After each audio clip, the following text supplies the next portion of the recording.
जय मां शमशान काली। हमारे चैनल में आप सभी का हार्दिक स्वागत है। आज मैं आप सभी को बताने जा रहा हूँ पुतली तंत्र के विषय में, जिसको वुडू नाम से भी जाना जाता है। विभिन्न प्रकार से लोग इसको काला जादू और भी कई प्रकार के शब्दों से कह के बुलाते हैं, लेकिन वास्तव में क्या इन पुतलियों में प्राण फूंका जा सकता है? क्या इन पुतलियों के माध्यम से किसी इंसान को के साथ में कुछ भी किया जा सकता है? क्या इन पुतलियों से किसी इंसान के ऊपर प्रेत चढ़ाया जाता है, अथवा इन पुतलियों का प्रयोग करके किसी इंसान को ठीक किया जाता है अथवा नुकसान पहुंचाया जाता है? इसी विषय में इस वीडियो में मैं आपको बताने जा रहा हूं कि किस प्रकार से कार्य करता है यह पुतली तंत्र और किस प्रकार से इसमें तंत्र शक्ति से किसी व्यक्ति के जीव को इसमें स्थापित किया जाता है और किस किस प्रकार से इसका प्रयोग करते हैं। तो आप सभी वीडियो को ध्यानपूर्वक सुने। अब मैं बताता हूं, सबसे ज़्यादा वुडू शब्द का प्रयोग इस कलयुग में अफ्रीका में होता है और वहाँ के जो आदिवासी लोग हैं वह अधिकतर इसी प्रकार से वुडू के माध्यम से, पुतलियों के माध्यम से किसी व्यक्ति की स्थापना इन पुतलियों में कर देते हैं। और यह स्थापना कैसे करते हैं, किस प्रकार से करते हैं, आखिर ये कैसे काम करता है, तो मैं आपको बता दूं। वहाँ इनका अफ्रीका में इनका अपना एक देवता होता है जिसकी ये पूजा करते हैं, जबकि वुडू तंत्र अपने भारत से ही निकला हुआ एक विद्या है जिसको पुतलीकरण के नाम से जाना जाता है। मूल रूप से यह भारत की ही विद्या है। भारत से ही सभी प्रकार के तंत्र नाना स्थानों में पहुँचे हैं। जर्मनी में, जापान में, चाहे कहीं भी किसी भी प्रकार से, चीन में भी तंत्र गया है, तो वह केवल भारतीय ऋषियों की ही देन है।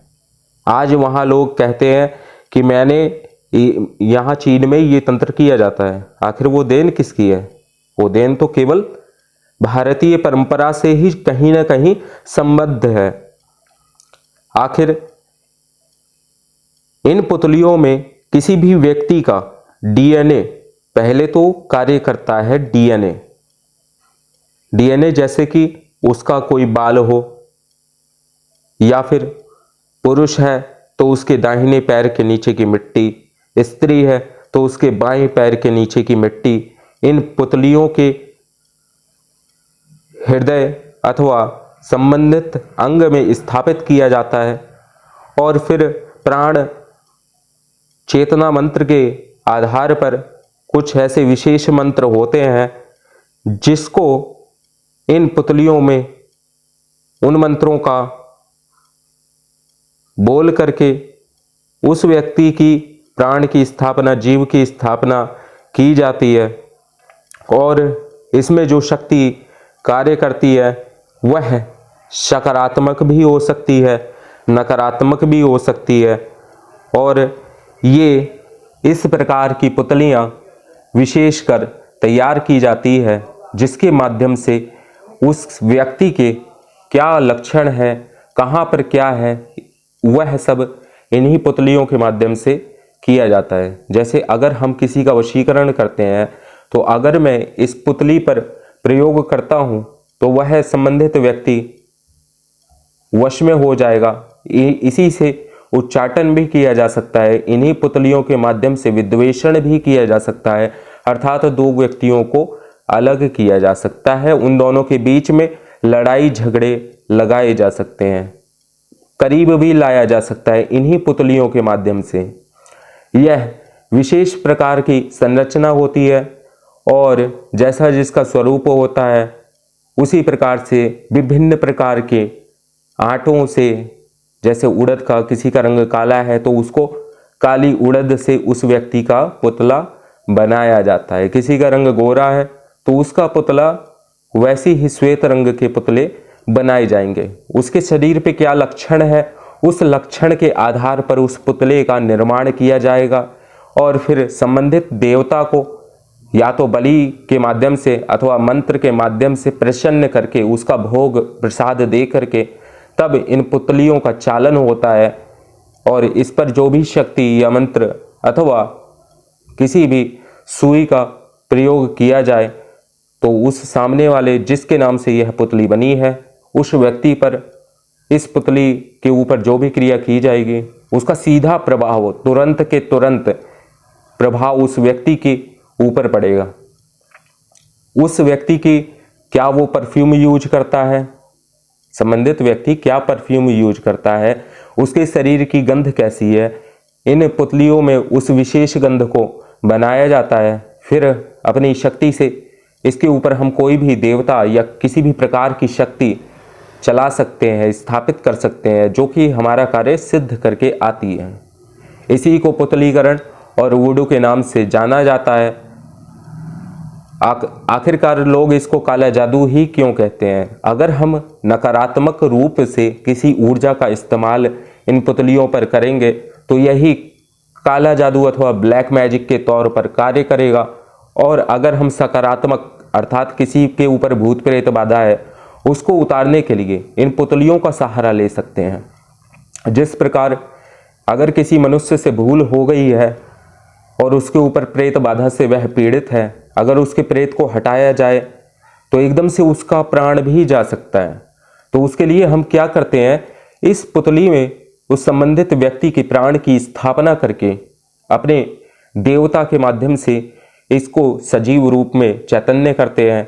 तत्पश्चात हम इस क्रिया के द्वारा उस प्रेत को इस पुतलियों में स्थापित कर देते हैं और उस प्रेत को किसी वृक्ष पे अथवा किसी सुनसान इलाके में अथवा शमशान में स्थान दे दिया जाता है, जिसके माध्यम से वह उस व्यक्ति से उतर कर इस पुतली में आ जाता है। इसी प्रकार से हम इस पुतली के द्वारा अच्छे कार्य भी कर सकते हैं और इसी पुतली के माध्यम से हम बुरे कार्य भी कर सकते हैं। ये तो व्यक्ति के विवेक पर निर्भर करता है कि वह किस प्रकार से किस शक्ति का प्रयोग किस तरीके से करना चाहता है। लेकिन हर कार्य आप अपने सोच समझ के अनुसार ही करें। अब इसकी सिद्धि किस प्रकार की जाती है, विशेषकर वुडू आप कैसे जान सकते हैं, कैसे सीख सकते हैं, तो इसकी एक प्रक्रिया होती है।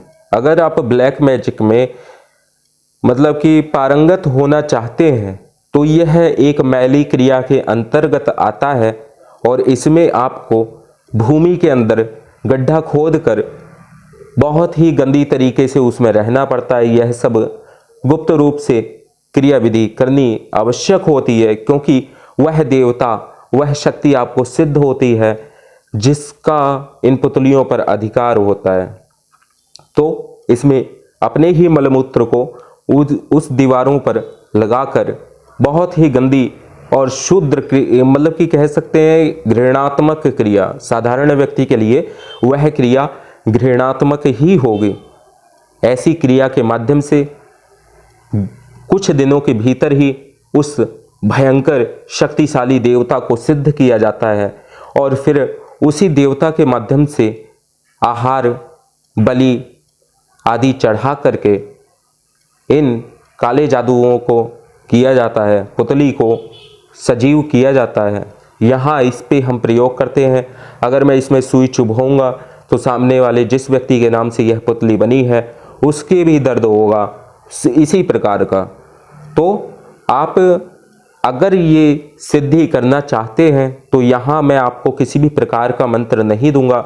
जो साधक करना चाहेगा वही साधक मुझसे संपर्क करेगा व्हाट्सएप पर, तो उसको पूरा विधान बता दिया जाएगा, उसको सिद्धि करवा दी जाएगी।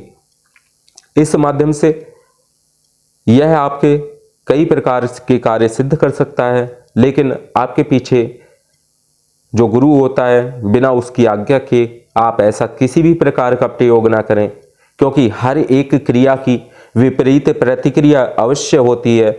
अगर आप स्वयं इतने सशक्त और शक्तिवान हैं, ऊर्जावान हैं, तभी आप अपनी ऊर्जा को नियंत्रित करके सही तरीके से अथवा गलत तरीके से उस ऊर्जा का उपयोग कर सकते हैं। और विभिन्न भारत के अंदर भी पुतलीकरण की क्रियाएं विशेषकर ग्रामीण क्षेत्रों के लोगों के द्वारा, ओझाओं के द्वारा और गुनियों के द्वारा की जाती है, लेकिन हमेशा वो लोग बिना सोचे समझे गलत कार्य के लिए ही इसको प्रयोग करते हैं।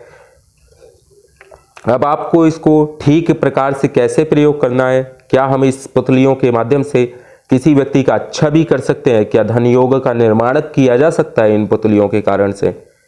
तो बिल्कुल किया जा सकता है। किसी व्यक्ति का अगर धन आगमन के सभी रास्ते बंद हो गए हैं तो उसको भी खोला जा सकता है इसी पुतली के माध्यम से। ऐसी ऐसी क्रियाएं हैं जिनको प्रयोग करके आप इस पुतली का चालन सीख सकते हैं, और यह पूरी प्रक्रिया मैं सिखाता हूं। जो भी सीखना चाहता है वह हमारे माध्यम से यह सीख सकता है। एवरीथिंग इज एनर्जी, सब कुछ ऊर्जाएं ही हैं, और इस संसार में जो भी आप देख रहे हैं, सुन रहे हैं, यह सब ऊर्जा का ही एक कारण है।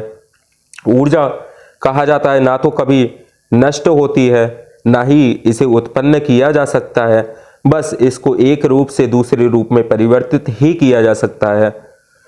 तो एनर्जी क्या है? डिस्ट्रॉय तो कभी हो नहीं सकती है। इसको केवल हमारी ऊर्जा के ऊपर है, हम किस प्रकार से अपनी ऊर्जा को सकारात्मक अथवा नकारात्मक प्रभाव के द्वारा प्रयोग करते हैं।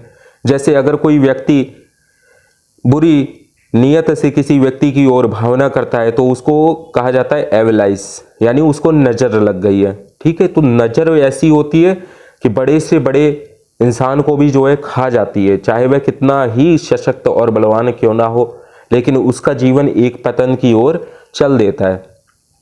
ऐसे ही कई जादू टोने टोट के लोगों के द्वारा प्रायः हर किसी के जीवन में किसी न किसी प्रकार से घटित होते ही रहते हैं। तो इन सब चीजों से सुरक्षा आपकी कैसे हो,